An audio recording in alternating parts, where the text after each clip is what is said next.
며칠 전 집으로 돌아오는데 집 근처에서 연기와 탄내가 진동을 했다. 혹시 우리 집에 불이라도 났나 싶어서 급하게 뛰어갔는데 불행 중 다행으로 우리 집은 아니었고 집에서 조금 떨어진 곳이었다. 하지만 소방차가 아직 도착하지 않아 집주인이라고 생각되는 부부와 주변 사람들은 안타깝게 쳐다보고 있었다.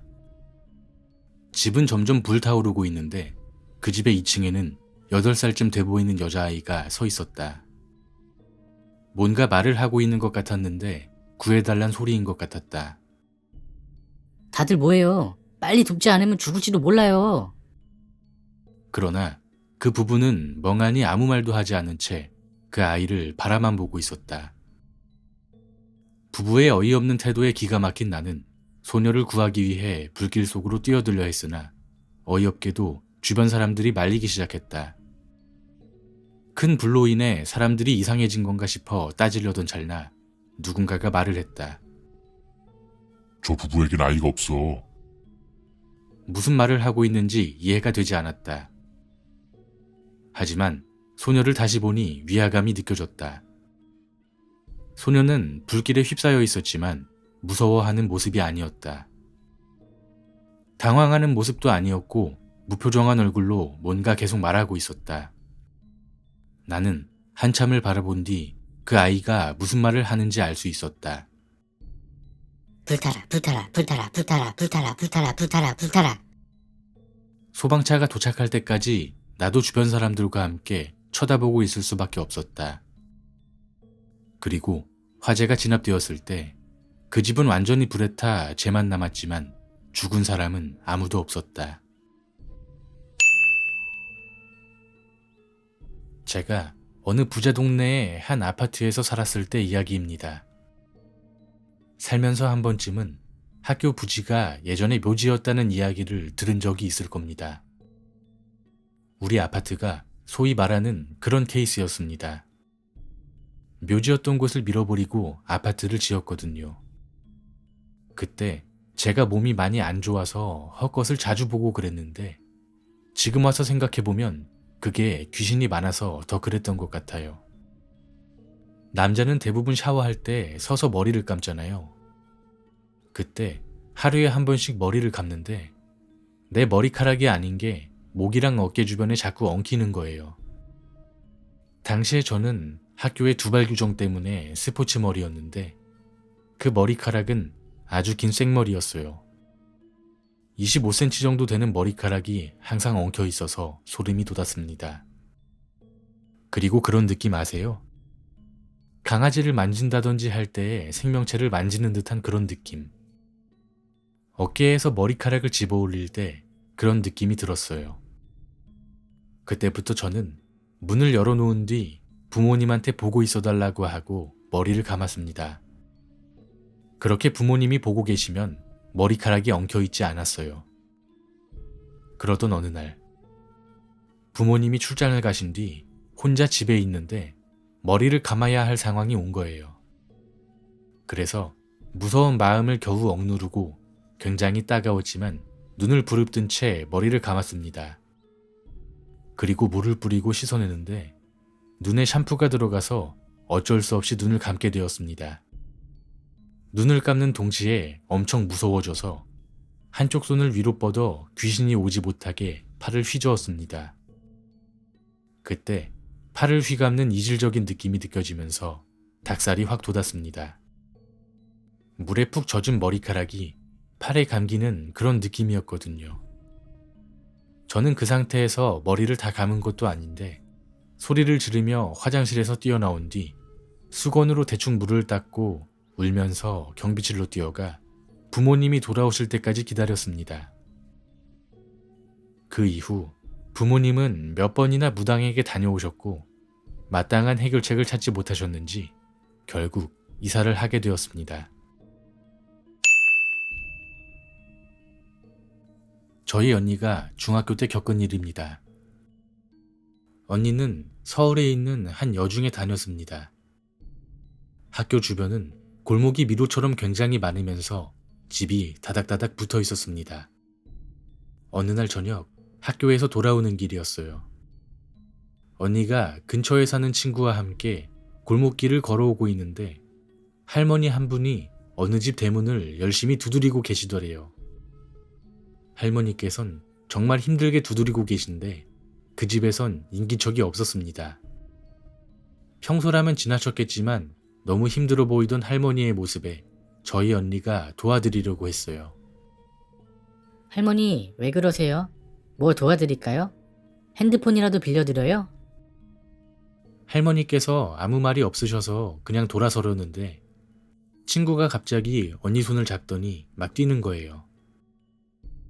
그렇게 한참을 달린 뒤 집 앞에 도착해서야 친구는 걸음을 멈췄어요. 왜 그래? 아까 할머니가 철문을 두드렸잖아. 근데 그렇게 세게 두드리는데 왜 소리가 안 났을까? 생각해보니 철로 된 문이어서 두드리면 소리가 나야 하는데 전혀 소리가 나지 않았고 그 집에는 등이 걸려 있었다고 합니다. 그 등은 초상집에만 걸리는 등이었어요. 길 좀 물을게요. 늦은 저녁 골목길에서 키가 큰 여자가 나에게 길을 물어왔다. 다리가 이상할 정도로 가늘고 걸음이 휘청휘청한 게 어딘가 음침한 분위기가 풍겼다. 팔도 나뭇가지처럼 가늘었고 새빨간 핸드백을 어깨에 걸치고 있었다. 한숨인지 호흡인지 알 수 없는 소리를 내며 분명히 나에게 말을 걸었으면서도 시선은 다른 쪽을 향해 있었다. 굉장히 위험한 사람 같았다. 나는 빨리 대답하고 그 자리를 떠나려고 했다. 어디로 가시는데요? 미원 아파트 305동 601호. 그곳은 우리 집 주소였다. 글쎄요, 잘 모르겠는데요. 기분이 굉장히 나빠진 나는 서둘러 발걸음을 옮겼다. 그러자 그 여자는 허리를 구부려 머리가 땅에 닿도록 인사를 하더니 골목 안쪽으로 사라졌다. 소름이 끼쳤다. 나는 그 여자가 쫓아올까봐 일부러 길을 돌아 아파트로 왔다. 그리고 아파트 문이 제대로 잠겨 있는 것을 확인하고 안심한 채로 재빨리 문을 열었다. 그러자 불이 꺼진 깜깜한 집 안에서 소리가 들려왔다. 길 좀 물을게요.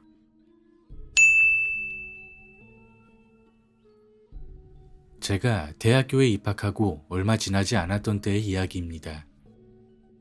용돈이 필요했던 저는 아르바이트를 구하다가 집에서 멀지 않은 한 노래방 입구에 붙어있는 아르바이트 모집 벽보를 보게 되었습니다.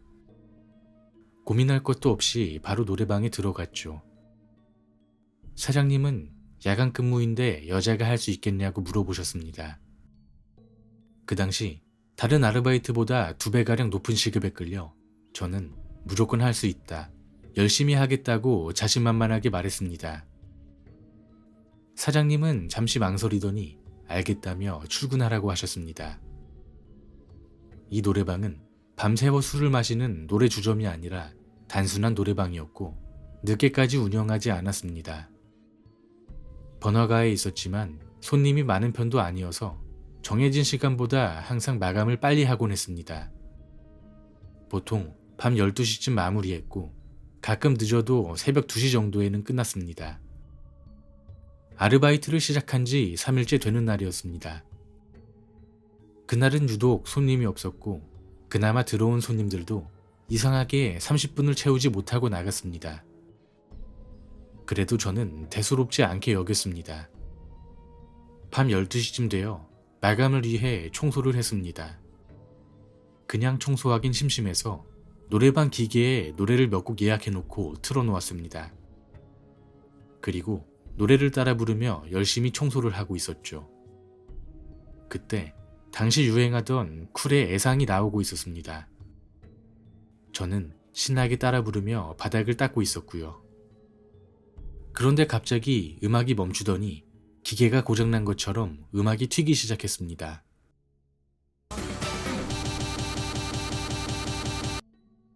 이런 식으로 반복되었습니다.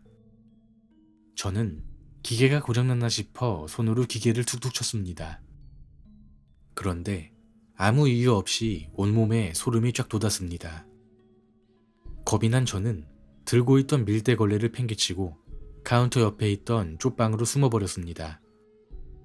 그런데 그 이상한 소리가 점점 커지더니 제가 있는 방 쪽으로 다가오는 겁니다. 도저히 참을 수 없던 저는 비명을 지르며 뛰쳐나와 사장님께 전화를 걸었습니다. 그런데 사장님은 아무것도 묻지 않으시고 그냥 문을 열어놓고 집에 가라고 말씀하셨습니다. 그 후로 며칠 동안은 별일 없었습니다. 그리고 며칠 후 저는 평소처럼 마감을 준비하고 있었습니다. 지난번 일은 잊은 채 친구와 통화를 하며 청소를 시작했습니다. 맨 구석에 있는 가장 큰 방을 청소하러 들어갔을 때였습니다.